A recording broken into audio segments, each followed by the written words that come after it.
আশা করি আপনারা সবাই ভালো আছেন। আজকে আমরা একটা ভোকাবুলারি নিয়ে আলোচনা করব। আজকের ভোকাবুলারিটা হলো অ্যাবিয়ান্স। অ্যাবিয়ান্স মানে হচ্ছে স্থগিত অবস্থা বা সাময়িক অক্রিয়তা।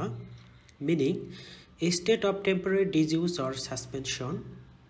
Explanation: an abeyance is a temporary halt to something with the emphasis on temporary. Synonyms of abeyance: postpone, delay, adjourn, put off. Antonyms of abeyance: underway, continue, resume. এখন আমরা ছবির দিকে তাকাবো। In picture, the judge declared that the court is suspended for 2 weeks.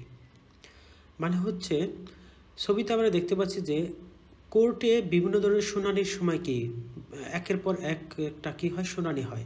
সেক্ষেত্রে প্রতিদিন কি জজ বলে যে আজকের মতো এই কোর্ট মুলতবি করা হলো বা স্থগিত করা হলো, আগামী সপ্তাহে অমুক দিনে এই কোর্টটা আবার যথারীতিভাবে চালু হবে। তার মানে হচ্ছে কি জাজ এখানে কিন্তু কি সাময়িকভাবে মূলত বন্ধ রাখতেছে, এটা কিন্তু পার্মানেন্টলি বাদ দিচ্ছে না।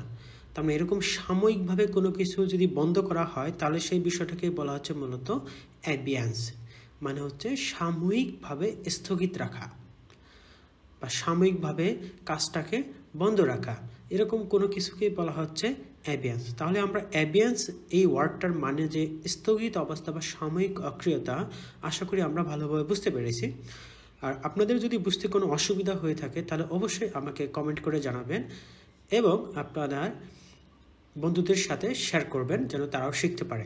ধন্যবাদ সবাইকে।